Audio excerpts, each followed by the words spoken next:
The pawn. In the world of chess, it is the most humble piece on the board. Small, seemingly insignificant, often viewed as expendable. But what if that perception is wrong? What if the true power of the pawn lies not in its immediate might, but in its potential to change the course of the game? The pawn, with its limited movement and vulnerability, challenges our understanding of power. It embodies the paradox of weakness and strength, a microcosm of the human condition. It is this duality that Adolf Anderssen, one of the most celebrated chess masters of the 19th century, brilliantly revealed through his daring and unconventional approach to the game. Anderssen's legendary Immortal Game against Lionel Kieseritzky in 1851 is often cited as one of the most brilliant displays of chess strategy in history. It was a game in which Anderssen willingly sacrificed powerful pieces, including his queen and 2 rooks, for the sake of one goal, positioning his pawns in a way that would ultimately lead him to victory.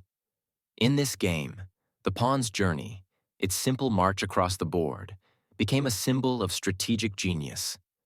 Anderssen's bold sacrifices showed the world that even the smallest, most seemingly powerless piece could, with the right positioning, shift the balance of the entire game. This pawn's dilemma is a metaphor for life itself.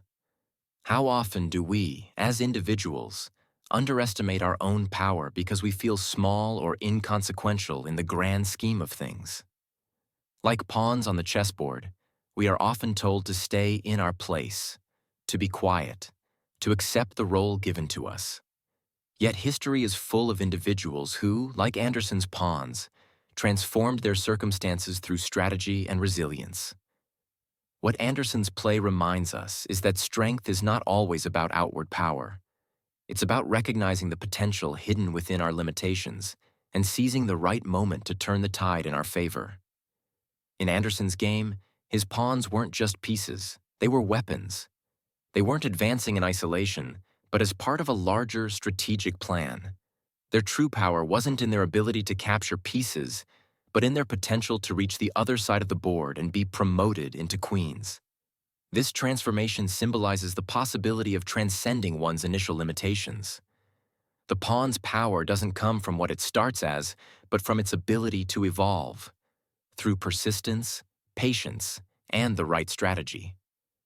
Anderssen's brilliant sacrifice showed that even the weakest piece, when played with foresight and purpose, can become a force that changes the outcome of the game.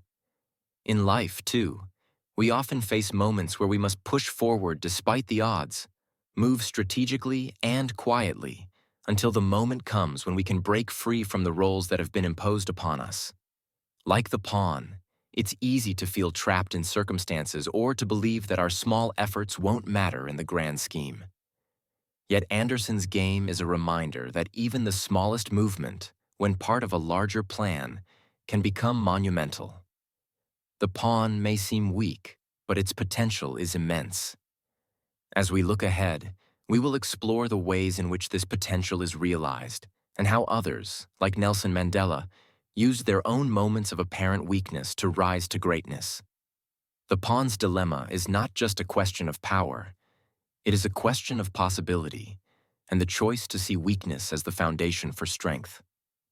Nelson Mandela's life story is one of the most profound demonstrations of psychological resilience the world has ever witnessed. Like a pawn on a chessboard, Mandela seemed destined to be an inconspicuous, expendable piece in the vast game of history. Born into a deeply divided society, imprisoned for 27 years, and subjected to unimaginable hardships, he was initially seen by many as a pawn in the struggle for freedom, a mere player in the larger ideological battle. Yet, like a pawn that, through patience and perseverance, reaches the other side of the board and is promoted to a queen, Mandela's journey was one of personal and political transformation. Mandela's time in prison was, in many ways, a psychological crucible that tested his resilience to the limits. While the physical constraints of his imprisonment were severe, it was the mental and emotional struggles that threatened to break him. At a certain point, many would have given in to despair or sought revenge, but Mandela recognized that his true power lay in his ability to redefine his role. not just as a prisoner, but as a leader capable of transcending the divisions of his society. He understood that to change the course of history, he first had to change the way he saw himself and the role he played. The experience of being reduced to a pawn in the eyes of the oppressors became, in Mandela's mind, an opportunity to forge his own path and rise above the confines of his circumstances. In the game of chess, pawns are often seen as the weakest pieces, pushed to the front lines with a little regard for their survival.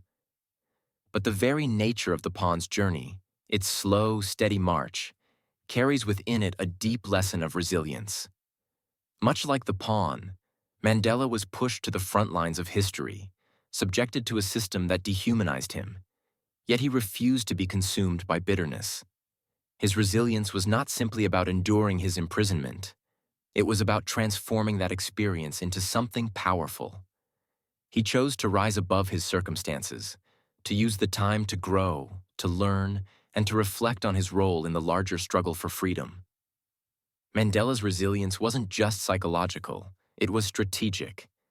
In many ways, his time in prison mirrored the strategic movement of a pawn on the chessboard, always advancing, always positioning itself for a moment of transformation. He understood that his freedom, much like the promotion of a pawn, would not come overnight. It would require careful, calculated moves, an understanding of the larger game, and the ability to withstand the inevitable setbacks.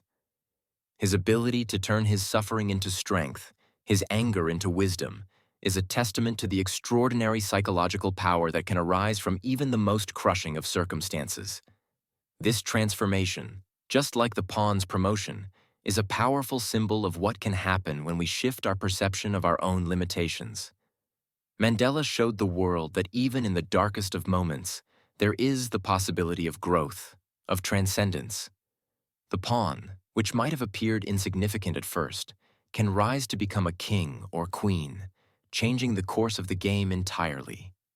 Mandela's life serves as a profound reminder that no matter how powerless we may feel, the power to change the game lies within us all.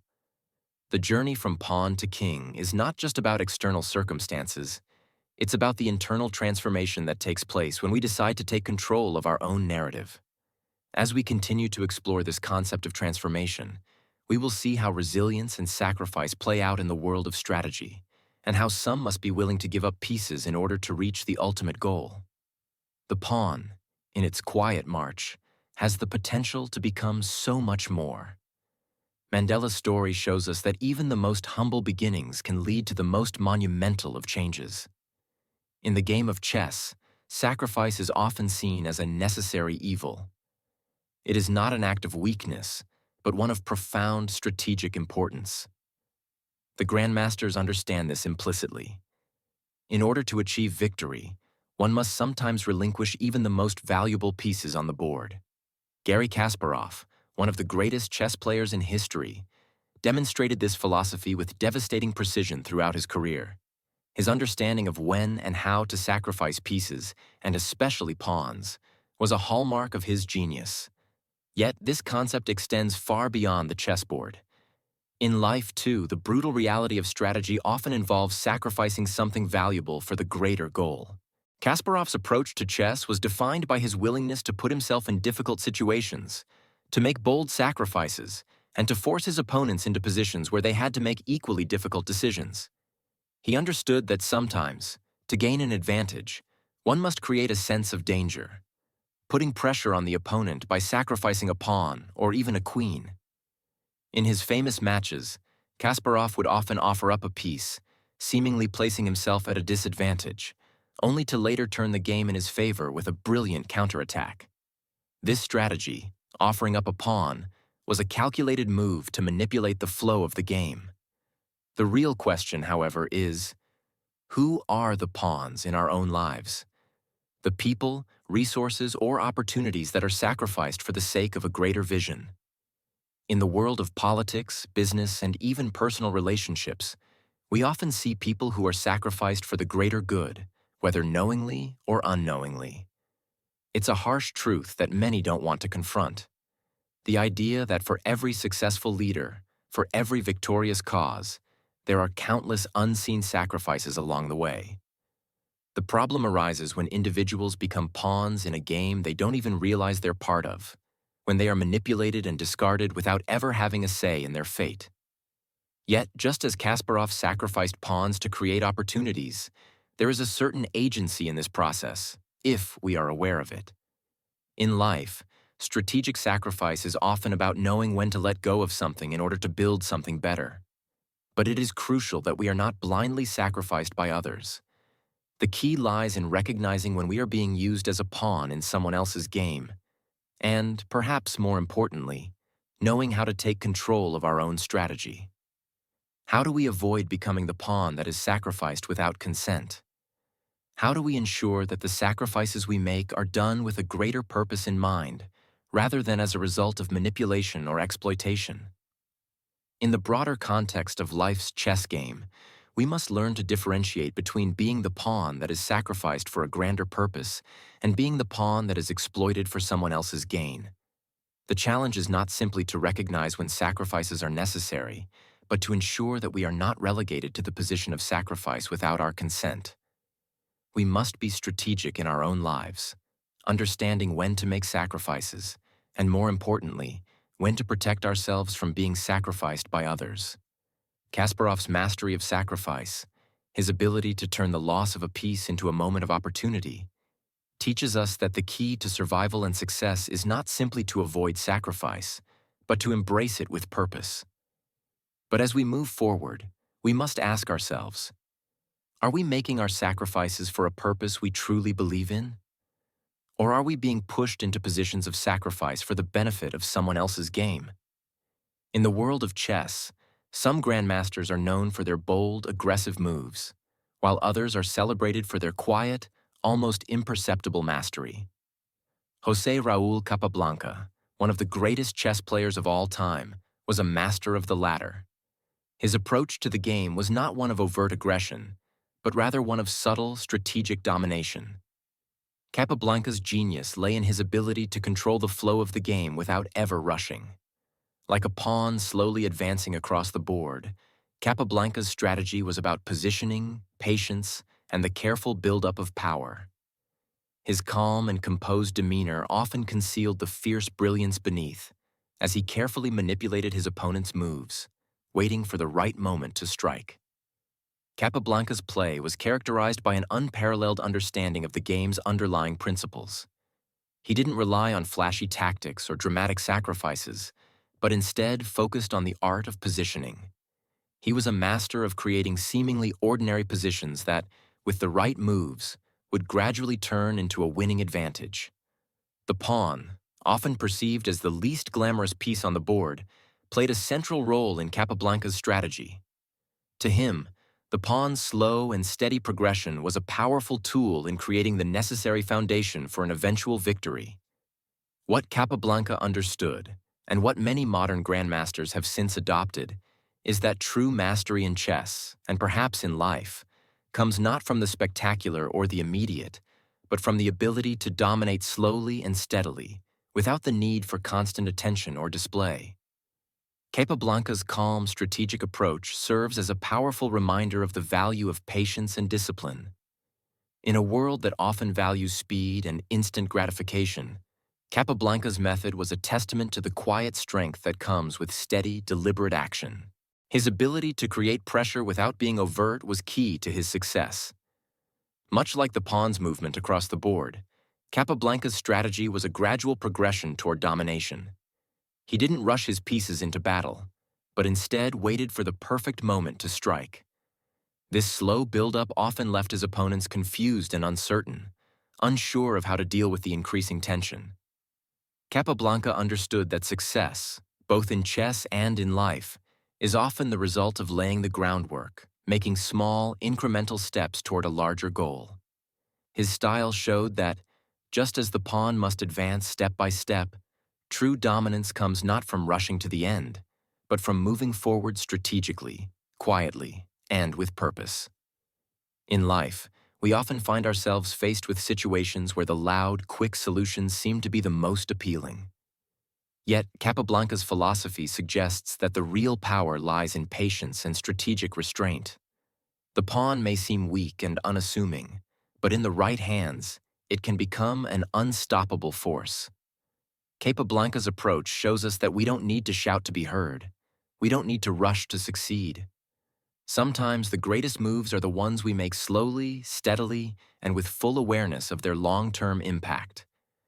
Capablanca's mastery of the chessboard teaches us that slow domination is not about inaction. It is about purposeful movement.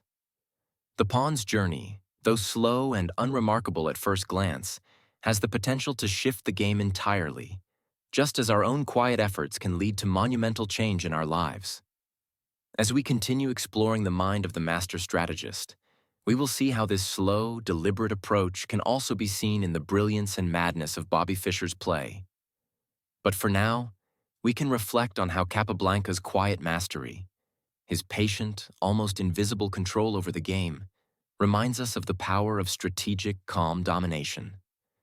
Bobby Fischer's life was a blend of genius and madness, a whirlwind of brilliance that defied the conventional rules of chess and society. Fischer, often seen as a prodigy in his early years, soon became something more. A rebellious force who challenged not only the structures of chess, but also the very systems that sought to control him. Fischer's relationship with the game of chess, like that of a pawn rising from obscurity, was complicated and fraught with tension. He began as a young, unknown player, but through sheer brilliance and an unyielding obsession with the game, he quickly rose to the pinnacle of chess, overthrowing champions and breaking records along the way. However, Fischer's rise was not one of conformity. He was the pawn that refused to stay in his prescribed role. Unlike many of his contemporaries, Fischer refused to simply accept the status quo of competitive chess. He didn't play by the established rules. He didn't respect the expectations, and he didn't follow the traditional paths to success. He rejected the very system that had allowed him to rise in the first place. Fischer's rebellion was not born from a place of frustration, but from an intense need to prove that he, and only he, could shape his own destiny. In the game of chess, a pawn's value is generally determined by its position and potential for promotion. But Fischer took that idea to the extreme, turning the idea of a pawn into something far more subversive. He didn't just play the game, he changed it. He introduced new strategies, new approaches, and new ways of thinking that often left his opponents struggling to catch up. Fischer's brilliance was that he understood the psychological side of chess in a way no one else did. He would get into the minds of his opponents, destabilizing them before they even made a move, disrupting the very foundations of the game. Yet Fischer's rebellion came with a cost. His refusal to conform, his tendency to reject anything he deemed beneath him, alienated him from the very chess world that had once admired him. He withdrew from public life, refusing to defend his title, and became a controversial figure who was both revered and reviled. Fischer's story is a stark reminder of the price of defiance, the cost of challenging the system, of refusing to be just another pawn in someone else's game. While his genius was undeniable, it was also his undoing. Fischer's refusal to play the game by the rules left him isolated, his legacy tainted by his eccentricities and his inability to connect with the world outside of chess. Bobby Fischer's life and career reflect the complexity of the pawn's journey. A pawn, by definition, is disposable, a mere instrument in the larger game. But what happens when the pawn decides to rebel? When it refuses to be sacrificed for the sake of others? Fischer showed us that sometimes rebellion can lead to greatness, but it can also lead to isolation and madness. His refusal to play by the rules ultimately turned him from a symbol of genius to one of tragedy. The pawn that once appeared destined to be sacrificed became a symbol of defiance, changing the game forever. But in the end, Fischer's story asks us, is it worth it? Is challenging the system, rejecting the rules, worth the personal cost? As we reflect on the brilliant and tragic journey of Bobby Fischer, we are reminded of the complexities that define the human experience. Much like the pawn, we have the potential for greatness, but the question is, what is the price we are willing to pay to reach it?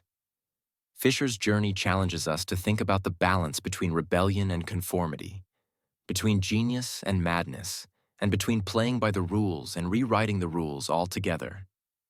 As we move forward in life, we must ask ourselves, are we playing the game or are we changing the game? If you found this video thought-provoking, make sure to hit the like button and subscribe to Mirror of Being for more deep dives into philosophy, strategy, and the human experience. We explore new insights every day, and your support means the world to us. Don't forget to turn on notifications so you never miss a new video. Join our growing community, and let's continue to unlock the mysteries of life together.